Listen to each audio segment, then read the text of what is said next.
Hola, ¿qué tal? Bienvenidos, bienvenidas a Impacto Económico de fin de semana. Les saluda Luis Francisco Blandón. Le acompañamos en este fin de semana para informarle lo más destacado en materia económica en América Latina.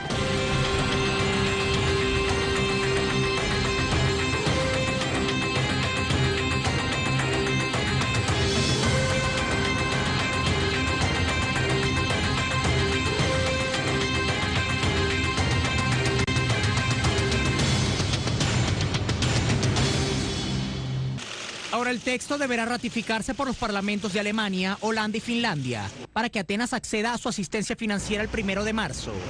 La prórroga será de 4 meses más, pero a cambio, el gobierno de Tsipras tendrá que presentar el próximo lunes un programa de reformas que evaluarán instituciones del bloque. Los desembolsos pendientes del rescate dependerán de los controles de la Troika.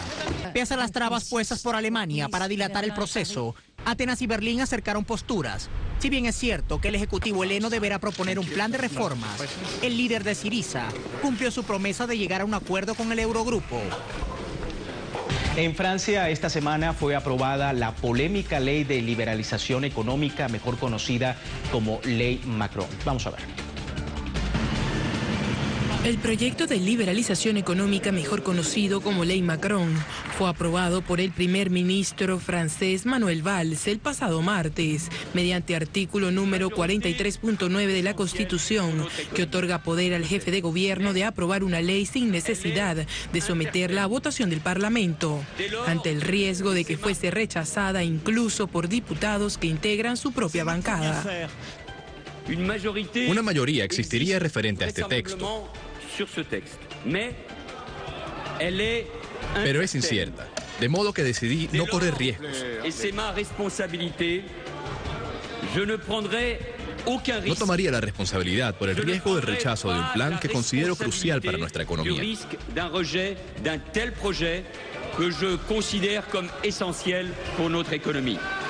La ley contempla la ampliación de los domingos laborales de 5 a 12, con lo que se favorece a los grandes centros comerciales y otros establecimientos, así como la desregularización de ciertas profesiones y la liberalización de sectores como el transporte público en autobús.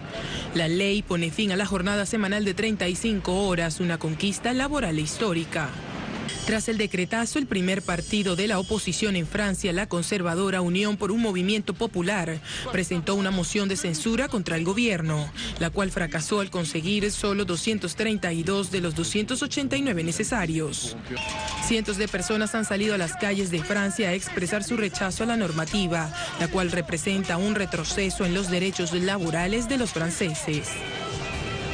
Vamos ahora a Latinoamérica. En Venezuela, ya el sistema marginal de divisas CIMADI cumplió su primera semana de funcionamiento con resultados positivos en economía. El Banco Central de ese país adjudicó $4.214.000 para atender la demanda de moneda extranjera prevista en el sistema. Las divisas fueron adjudicadas a través de una subasta convocada el miércoles a 23 entidades financieras a una tasa de cambio de 171,62 bolívares por dólar, de acuerdo a una circular del Banco Central de Venezuela. Esa adjudicación contó con un monto mínimo de oferta de $50.000 y un máximo de $500.000. El nuevo esquema cambiario está orientado a apuntalar el desarrollo social y económico del país, que se ha visto afectado por la guerra económica emprendida por la derecha nacional e internacional. Cabe destacar que, de acuerdo con el convenio cambiario número 33, el mercado particular contempla la compra-venta de divisas en billetes extranjeros, cheques de viajeros o de divisas a personas naturales a través de transferencia. Además, podrán comprar cheques cifrados en moneda extranjera y operaciones de cambio vinculadas al servicio de encomienda electrónica. Vamos a otro escenario. Empresas de telecomunicaciones de Cuba y Estados Unidos se reunieron para suscribir un acuerdo de servicios en la operación de telecomunicaciones internacionales. El acuerdo va a permitir la interconexión directa entre ambos países. Por su parte, se preparan para una ronda de conversaciones sobre el restablecimiento de las relaciones diplomáticas la próxima semana. La cita tendrá lugar el próximo 27 de febrero en la ciudad de Washington, de acuerdo a lo publicado por el Ministerio de Relaciones Exteriores de Cuba. Ambas delegaciones trabajan para lograr un consenso en medio de sus diferencias.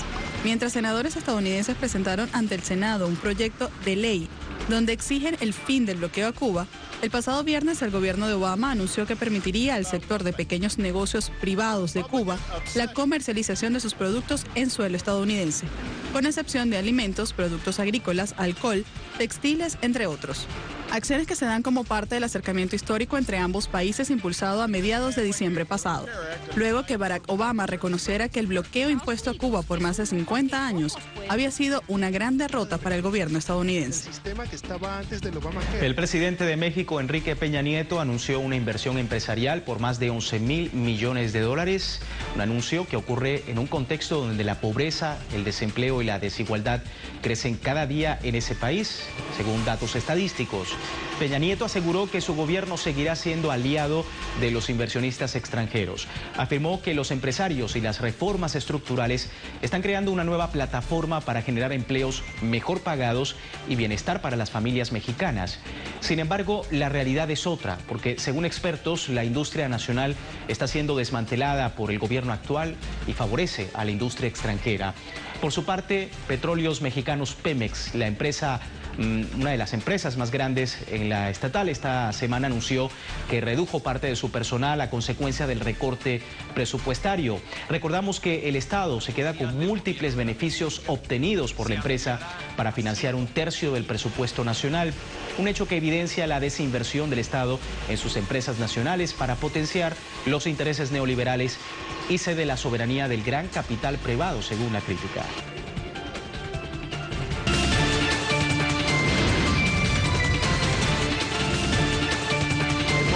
De revisar nuestras caricaturas de impacto, comenzamos con esta imagen que precisamente ilustra lo que se vive en Venezuela. Una persona comenta por teléfono: pero jefe, esta estrategia de las colas cada vez funciona menos y lo peor es que se nos está venciendo toda la mercancía. Es parte de lo que se ilustra sobre la guerra económica de la derecha nacional e internacional contra Venezuela y las estrategias de desabastecimiento. Vamos ahora con otra caricatura. Vemos precisamente la gráfica del desempleo juvenil que sigue en aumento en países con sistemas neoliberales. Vemos un letrero que dice Ministerio de Educación poniendo a punto a la generación mejor parada de nuestra historia. El drama del desempleo, que sobre todo en países de Europa, pues por supuesto ha sido una de las realidades más crudas en los últimos años.